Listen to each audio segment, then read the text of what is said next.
Hello everyone, welcome back.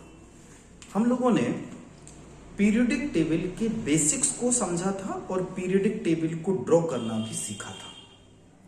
केवल periodic table को draw करना और बेसिक्स उसका सीखना बहुत बड़ी बात नहीं है।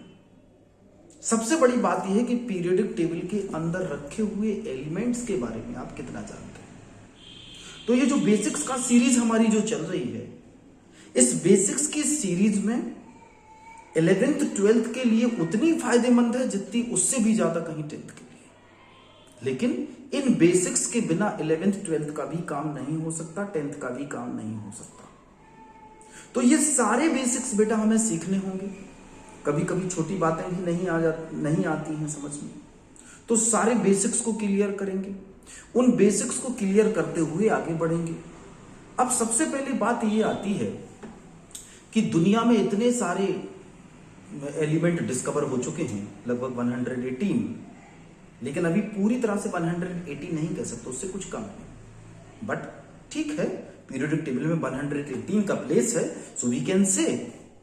और 118 एलिमेंट में सभी एटम का साइज अलग अलग है। कोई एटम बहुत छोटा है तो कोई एटम बहुत बड़ा है। कुछ एटम में कम शेल्स हैं लेकिन साइज बड़ा है। कुछ एटम्स में ज्यादा सेल्स हैं लेकिन साइज छोटा है।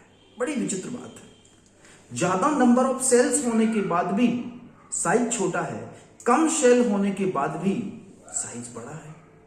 जैसे फर्स्ट ग्रुप के एलिमेंट की बात करो तो फर्स्ट ग्रुप के एलिमेंट का साइज सबसे बड़ा है ना। इनर्ट एलिमेंट की बात करो, उनका भी साइज बड़ा है लेकिन वो रिएक्शन नहीं करते, क्योंकि उनका ऑक्टेट कंप्लीट होता है। तो बहुत सारी चीजें हैं, उनमें से एक बहुत इंपॉर्टेंट चीज है जिसका नाम है एटॉमिक रेडियस। एटॉमिक रेडियस बच्चों होती क्या है, कैसे पता करते हैं? तो ये डिस्टेंस है between the centre of nucleus to the outer most shell of electron in isolated atom. किसी भी आइसोलेटेड एटम का न्यूक्लियस से लेकर के ये वाली डिस्टेंस, ये बेटा एक्चुअली देखा जाए तो एटॉमिक, ये रेडियस है इसकी, एटॉमिक रेडियस। अब आप कहेंगे सर ये तो एक एटम की बात हो गई, अगर हम मॉलिक्यूल में एटॉमिक की रेडियस निकालना चाहें तो एटॉमिक रेडियस इन मॉलिक्यूल, एटॉमिक रेडियस इन मॉलिक्यूल, और ये क्या है? Atomic radius of an atom. बेटा अगर मॉलिक्यूल में एटॉमिक रेडियस निकालना है तो क्या करो, हमने ये दो एटम लिए जो एक के ऊपर एक ओवरलैप कर रहे थे। ओवरलैप मतलब जब भी बच्चों बॉन्ड बनता है तो बॉन्ड बनाने में ऑर्बिटल जिसमें इलेक्ट्रॉन होते हैं वो दूसरे एटम के ऑर्बिटल जिसमें इलेक्ट्रॉन है उससे ओवरलैप करते हैं, यानी ये कह लो कि इलेक्ट्रॉनों का शेयरिंग है। और अगर इनका सेंटर पार्ट को मैं जोड़ दूं, मान के चलो ये हाइड्रोजन का एटम, मान के चलो ये भी हाइड्रोजन का एटम, अगर इनके सेंटर पार्ट को जोड़ दिया तो इस वाली जो रेडियस, इसको पहले इतना आधा कर दो, इस लाइन का कितना कर दो बेटा, हाफ कर दो। यहां से यहां तक अलग लाइन बना दो, यहां से यहां तक अलग लाइन बना दो। और इसका अगर हाइड्रोजन में देखा जाए तो 74 पिकोमीटर ये पूरी डिस्टेंस आती है। कितना? 74 पिकोमीटर। याद रखना 74 पिकोमीटर। तो अगर हम लोग केवल यहां से यहां तक की बात करें तो कितनी हो जाएगी? आप इसका हाफ कर दीजिए, 37 पिकोमीटर। 37 पिकोमीटर, यानी ये जो डिस्टेंस है हाइड्रोजन की यहां से यहां तक, ये हाइड्रोजन की एटॉमिक रेडियस है, जिसकी वैल्यू, जिसकी लेंथ कितनी है बच्चों?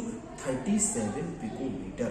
अब जैसे ही आप क्या करेंगे, जैसे ही आप ग्रुप में नीचे की तरफ जाएंगे, जगल सी बात है एटॉमिक साइज बढ़ेगा। हालांकि कई जगह एक्सेप्शन है, याद रखना, टॉप टू बॉटम आने पर हर जगह एटॉमिक साइज बढ़े ऐसा सच नहीं है।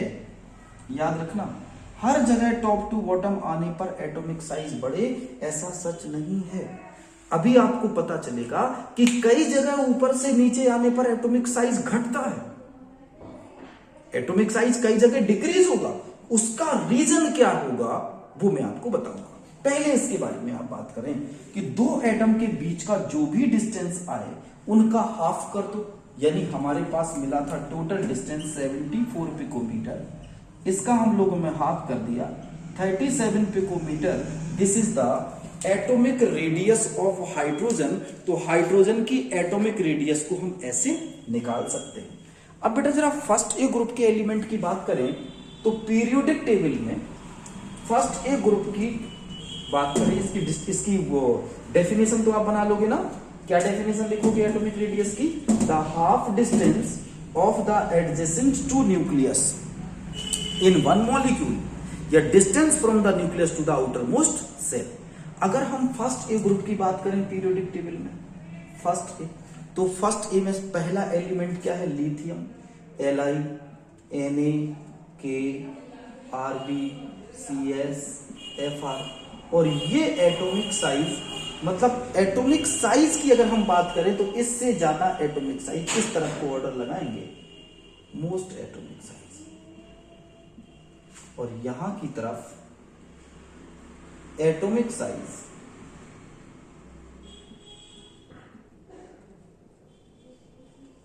इंक्रीज हो रही है।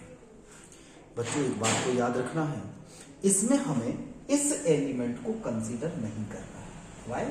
Because francium is radio active element, francium is radio active element और इसको हमें किसी भी हाल में कंसीडर नहीं करना, क्योंकि रेडियो एक्टिव एलिमेंट्स का जो साइज है वो फिक्स नहीं रहता। तो अगर इनमें हम लोग पिकोमीटर की बात करें तो लिथियम का साइज कितना मिलेगा? नोट करते जाओ, 152 पिकोमीटर। लिथियम का साइज कितना मिलेगा? 152 पिको। सोडियम का कितना मिलेगा? 186 पिकोमीटर। पोटेशियम का कितना मिलेगा? साइज ऑफ पोटेशियम मिलेगा 227 पिकोमीटर, 227 पिकोमीटर। रुबिडियम और नीचे हो जाएगा 248 पिकोमीटर। और अगर नीचे चलें सीजियम तो 265 पिकोमीटर। अब आप देखिए नीचे आने पर इसमें तो कुछ सीधा ट्रेंड है, सीधा सीधा इंक्रीज हो रहा है, सीधा सीधा इंक्रीज होता चला जा रहा है। ये कौन सा ग्रुप है बेटा? First A group. अगर हम यही सेवेंथ ए ग्रुप में बात करें, अगर यही हम लोग सेवेंथ ए ग्रुप में बात करें तो इनको मैं इस तरह से लिख देता हूं, तो that will be very easy to learn. Compare कर लेते हैं हम दोनों को। एक तरफ I am writing here first A group and एक तरफ I am writing seventh A group. H, Li, Na, K, Rb, Cs। यहां पर फ्लोरीन, क्लोरीन, ब्रोमीन, आयोडीन और एस्टेटीन। एस्टेटीन को भी नहीं लेना है रेडियोएक्टिव सब्सटेंस। अब जरा इनकी अगर कंपैरेटिव एटॉमिक साइज की बात करिए तो हाइड्रोजन का आपको अभी मैंने बताया था कितना था? 37 पिकोमीटर। हाइड्रोजन सबसे छोटा। इसके बाद आप लिथियम पर आओगे तो 152 पिकोमीटर एटॉमिक साइज लिथियम की। और नीचे आओगे सोडियम 186 पिकोमीटर। पोटेशियम क्योंकि और नीचे आए 227 पिकोमीटर। अब देखो रुबिडियम पोटेशियम के भी नीचे है तो उससे भी बड़ा साइज 248 पिकोमीटर। इसके बाद सीजियम पर आ जाओ 265 पिकोमीटर और बड़ा साइज। अब जरा इन पर आ जाओ, these are the smallest element. क्यों? इनकी इलेक्ट्रोनेगेटिविटी बहुत होती है, इनका साइज बहुत छोटा होता है। अगर फ्लोरीन की बात करें तो केवल 72 पिकोमीटर है, 72 पिकोमीटर। ठीक है। अब आप कहेंगे सर हाइड्रोजन तो इससे भी छोटा है, 72 से छोटा हाइड्रोजन, लेकिन ये ज्यादा स्ट्रॉन्ग है। वाई? इट्स इलेक्ट्रोनेगेटिविटी हायर, क्योंकि इसके न्यूक्लियस के अंदर 9 प्रोटॉन है जबकि इसके न्यूक्लियस के अंदर सिर्फ 1 प्रोटॉन है। याद देख लीजिए, इसलिए न्यूक्लियस किसका स्ट्रॉन्ग हो रहा है? फ्लोरीन का स्ट्रॉन्ग हो रहा है। क्लोरीन 1, अगर क्लोरीन का हम लोग बात करें तो only 99 picometre, 99 picometre atomic size. ठीक है, ब्रोमीन 114 और 133, 114 और 133 पिकोमीटर। बेटा these are the atomic size of the element. ठीक है, अब बेटा atomic size top to bottom आने पर क्या होती है, देखो नॉर्मली क्या होगी, इंक्रीज। यहां पर भी क्या होगी, increase. Normally top to bottom आने पर एटॉमिक साइज इंक्रीज होगी। कुछ जगह एक्सेप्शन आएंगे, I will tell you later कि कहां पर नीचे आने पर साइज उल्टा हो जाएगा, छोटी हो जाएगी। दूसरी बात बेटा बात करते हैं, तो ये तो एटॉमिक साइज हुई। अब एटॉमिक साइज को ग्रुप में और पीरियड में थोड़ा सा बात कर लो कि क्या होगी। सो वेरी सिंपल कि just on moving in group top to bottom atomic size increase and on moving left to right period atomic size decrease, atomic size decrease। याद रखना, मतलब जब आप किसी पीरियड में जाते हो तो एटम का साइज छोटा होता चला जाएगा, और जब आप किसी ग्रुप में टॉप टू बॉटम आते हो तो एटम का साइज इंक्रीज होता चला जाएगा। रीजन इसके पीछे क्या है, इसके पीछे ग्रुप में नीचे आने पर साइज बढ़ रहा है, क्यों? Because number of shells are increasing. नीचे आने पर नंबर ऑफ सेल्स क्या हो रही है, इंक्रीज हो रही है। नंबर 2 इलेक्ट्रो नेगेटिविटी क्या होती है नीचे आने पर बच्चों, डिक्रीज होती है, पावर ऑफ न्यूक्लियस। लेफ्ट से राइट जाने पर number of shells remains the same in any period. किसी भी पीरियड में जाने पर नंबर ऑफ सेल्स सेम मिलेंगी एंड इलेक्ट्रोनेगेटिविटी क्या होगी, इंक्रीज होगी। दिस इज द रीजन कि just we are going left to right the atomic size decreases and just we are coming top to bottom the atomic size increases. Second बात करते हैं हम लोग। Second जो इंपॉर्टेंट चीज है वो ये है कि जरा बात करें, जैसे मैंने यहां पर लिखा LIBEBCNOF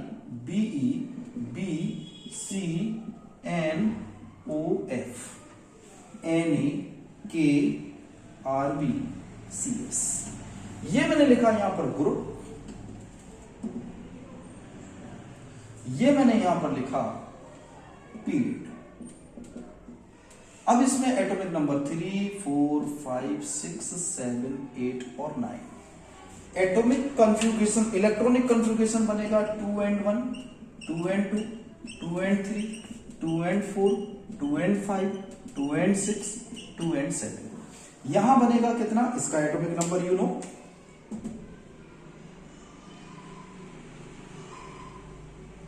ये 37। तो इसका क्या बनेगा 11, 2, 8, 1, 2, 8, 8, 1, dot dot dot 1, dot dot dot 1। तो नीचे आने पर एटॉमिक साइज क्या हो रहा है, बढ़ रहा है, क्योंकि नंबर ऑफ सेल बढ़ रहा है। जबकि यहां पर सिर्फ 2 सेल हैं, KL, KL, KL, KL, KL, KL। तो नंबर ऑफ सेल तो सेम है, लेकिन नंबर ऑफ सेल के साथ साथ अंदर प्रोटॉन बढ़ रहे हैं, न्यूक्लियस की ताकत बढ़ रही है। तो इसी वजह से लेफ्ट से राइट पर जाने पर एटॉमिक साइज जो है, यहां से यहां पर आने पर जो एटॉमिक साइज है, एटॉमिक साइज वो क्या हो रही है, डिक्रीज हो रही है। अब इनर्ट गैसेस की बात सेपरेटली करेंगे, वो थोड़ा डिफरेंट है। तो LIBEBCNOF यहां तक एटॉमिक साइज जो है बच्चों वो क्या हो रही है, डिक्रीज हो रही है। याद रखना है क्यों, number of shells are same and nuclear positive protons increases। That's why size छोटा हो जाएगा, न्यूक्लियस की ताकत बढ़ेगी, और इसी को कहते हैं इलेक्ट्रोनेगेटिविटी। तो मैं इसको भी यहीं पर डिफाइन कर देता हूं, इलेक्ट्रो नेगेटिविटी, ये क्या है, power of nucleus to attracts electron from bonding और फ्रॉम द शेल। ये न्यूक्लियस की ताकत है कि जो बॉन्ड में बने हुए इलेक्ट्रॉन है, प्रेजेंट है, उनको अपनी तरफ खींचेगा, या फिर जो बॉन्डिंग, जो इलेक्ट्रॉन प्रेजेंट है चारों तरफ न्यूक्लियस के, उनको भी ये अपनी तरफ खींच लेगा, और इसी को कहते हैं इलेक्ट्रोनेगेटिविटी। तो बेटा इलेक्ट्रोनेगेटिविटी भी just we are coming top to bottom, यानी ग्रुप में बात करेंगे तो क्या होती है, डिक्रीज होती है। क्यों? क्योंकि साइज बढ़ता है तो न्यूक्लियस की होल्डिंग कैपेसिटी कम हो जाती है। जबकि अगर हम लोग पीरियड में बात करेंगे तो इलेक्ट्रोनेगेटिविटी बच्चों क्या होती है, इंक्रीज हो जाती है। तो ये इलेक्ट्रोनेगेटिविटी का था। अब सबसे ज्यादा इलेक्ट्रोनेगेटिव एलिमेंट पूरी पीरियोडिक टेबल में 4 है, जिसकी इलेक्ट्रोनेगेटिविटी कितनी है, एटॉमिक नंबर जिसका 9 है, इलेक्ट्रोनेगेटिविटी जिसकी कितनी है, 4। सबसे ज्यादा इलेक्ट्रोनेगेटिव, और ये सबसे कम इलेक्ट्रोनेगेटिव। यानी मुझे बताओ, अगर मैं कहूं इनमें से सबसे बड़ा साइज किसका है, तो आप किसका कहेंगे, सीजियम का। आगे बढ़ते हैं, आगे बढ़ के हम लोग देखते हैं नेक्स्ट टॉपिक, जिसका नाम है आयोनाइजेशन एनर्जी। ये क्या होता है,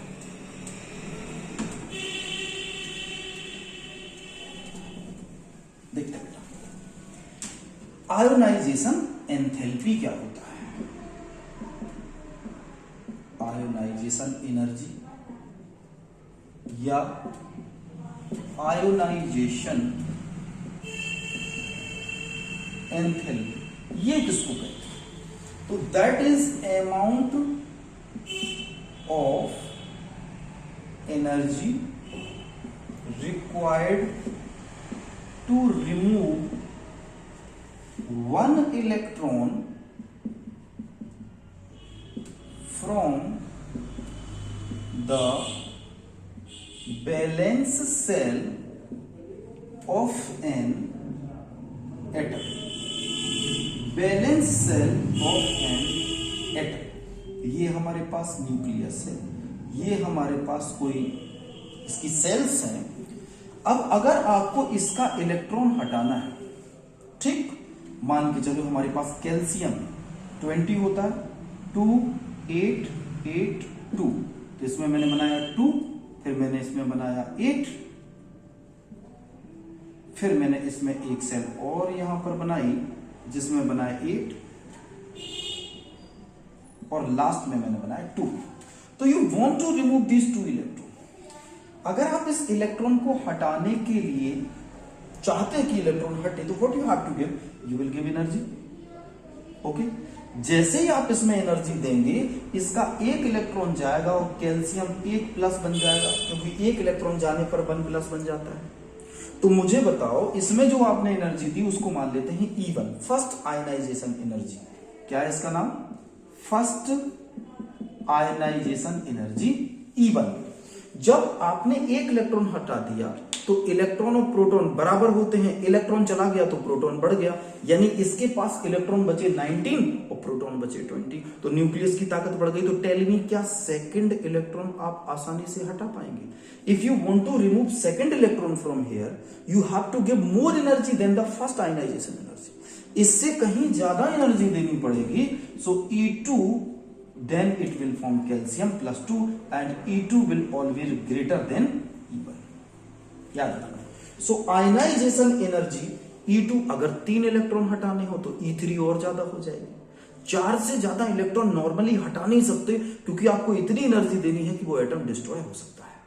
सो ऑलवेज टू